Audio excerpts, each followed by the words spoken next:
To them come. Here is Bruce Lee displaying Kato and Van Williams. I'll say it the Chinese way. 多謝晒. Thank you very much. Now, Bruce, just look right into the camera lens right here and tell us your name, your age, and where you were born. My last name is Lee, Bruce Lee. I was born in San Francisco in 1940. I'm 24 right now. And you worked in motion pictures in Hong Kong? Yes, since I was around 6 years old. And when did you leave Hong Kong? 1959, when I was 18. I see. Now look over to me, Bruce, as we talk. I understand you just had a baby boy? Yeah. And you've lost a little sleep over it, have you? 3 nights. And tell the crew what time they shoot the pictures in Hong Kong. Well, it's mostly in the morning because it's kind of noisy in Hong Kong, you know, around 3 million people there. And so every time when they have picture, it's mostly, say, around 12 a.m. to 5 a.m. in the morning. I see. They'd love that there. And you went to college in the United States? Yes. And what did you study? Philosophy. I see. Now, you told me earlier today that karate and jiu-jitsu are not the most powerful of the best forms of Oriental fighting. What is the most powerful of the best form? Well, it's bad to say the best, but in my opinion, I think Kung Fu is pretty good. Would you tell us a little bit about Kung Fu? Well, Kung Fu is originated in China. It is the ancestor of karate and jiu-jitsu. It's more of a complete system and it's more fluid. By that I mean it's more flowing. There is continuity in movement instead of one movement, two movement, and then stop.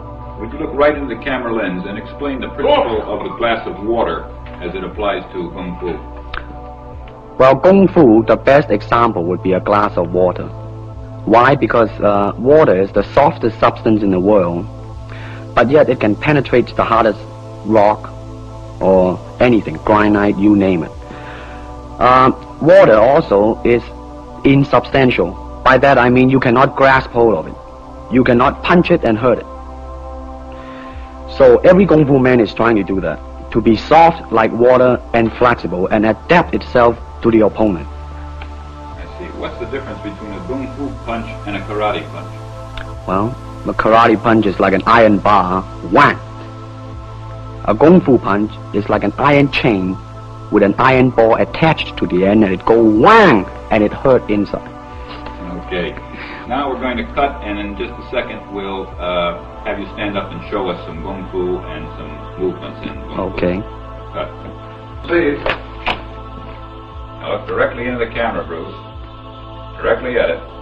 And now give me a 3/4 this way. And hold it.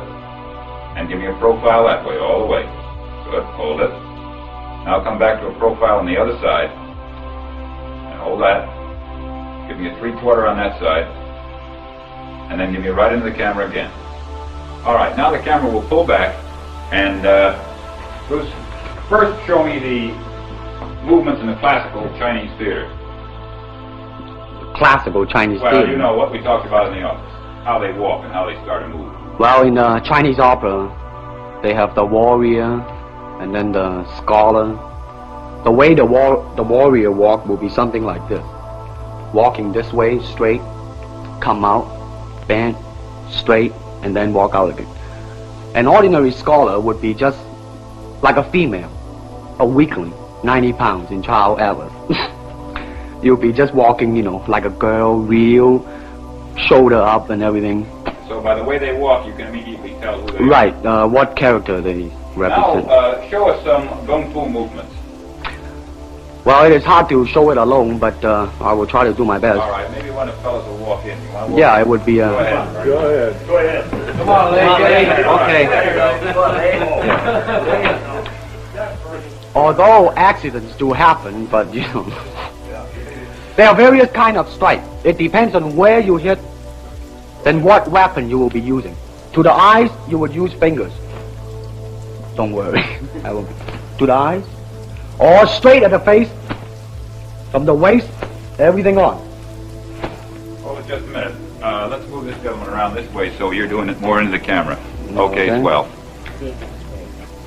And then there is band arm strike, using the waist again into a back fist.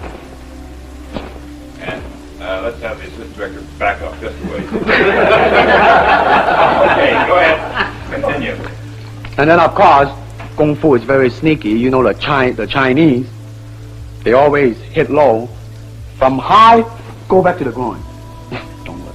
Now turn around the other way with you, Bruce. Oh, okay. Yeah.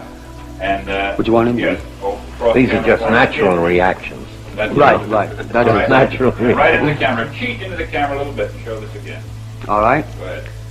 There is the finger jab. There is the punch.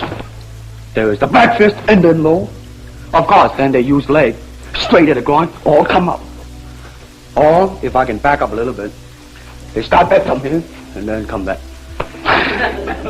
All right. It's kind of worried. He has nothing to worry about. Now, No. once again, show us how a good Kung Fu man would very coolly handle it and walk away, rather than get involved in a series of actions. Cut it. Sound. Okay. Speed. Now, Bruce, so that we can clearly see what you're doing this time, we'll face the fact that there's nobody there. Show me now the difference between Jiu-Jitsu, which is long and involved, and Kung Fu, which is very quick if you have an opponent. All right, for instance, you will read it in the book, in the magazine and everything, that when somebody grab you, you will first do this, and then this, and then thousands of steps before you do a single thing. Of course, these kind of magazine would teach you to be feared by your enemies and admired by your friends and everything. But in Kung Fu, it always involves a very fast motion. Like, for instance, a guy grabbing your hand. It's not the idea to do so many steps.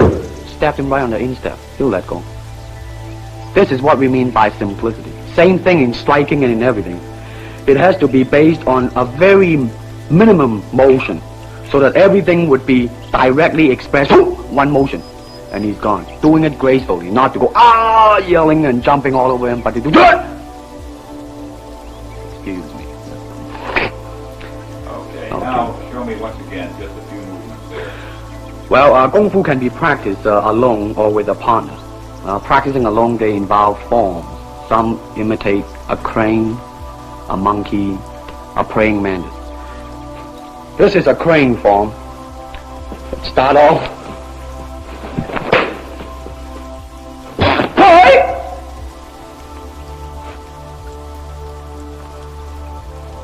This is one of the movement involved. Show us one more movement and then we'll be all through. Okay, I'm glad to hear that. They have the tiger that start like a tiger, using claw to claw the face, or the beak of the crane to the eyes move.